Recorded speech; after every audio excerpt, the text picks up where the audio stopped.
Okay, so this is basically a tutorial for Jen or anybody who wants to do the orange honey like I'm doing. So first of all, you are going to need something like this, a pretty heavy duty scissors, okay? But the reality is the most important part is getting the right thickness and the right dryness to the orange slices. So I'm cutting them down the center, and generally speaking, oranges like this, I'm getting maybe 3 or 4 slices out of the center out of a blood orange. You pop the seed out if you find one. If the center white area is really large, it'll come out easily. Otherwise, you're basically, I put them in the oven. You can use a food dehydrator, but I put them in the oven for roughly 9 hours with the door cracked at 200 degrees, and you get this. When I say you want to dehydrate them, you don't want to fully dehydrate them. You want to get to this stage, which I consider like 85% dehydrated.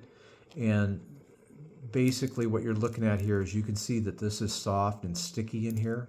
This is not, this still has a fair amount of moisture in there, but the majority of it is gone. So it's flexible, but it doesn't break, which basically you're gonna be boiling all of the excess moisture off. That's why you have to boil the honey.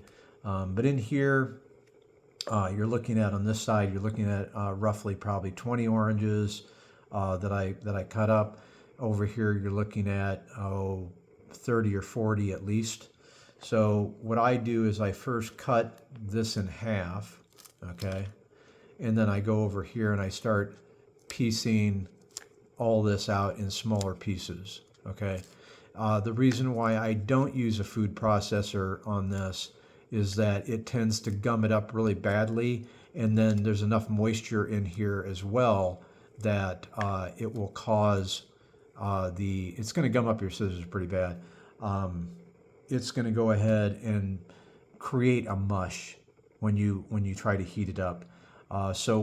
Reality, what happens here on these when you boil them in the honey is that the soft part, and that's why I sort of cut that away from the rind, the soft part is going to dissolve a little bit. There'll be a little bit of a gumminess that you'll find in there, but the pieces that you'll find will be the harder rim pieces, which you don't want them real hard, but they will soften in the honey, and that will sort of give you the pop that you're looking for.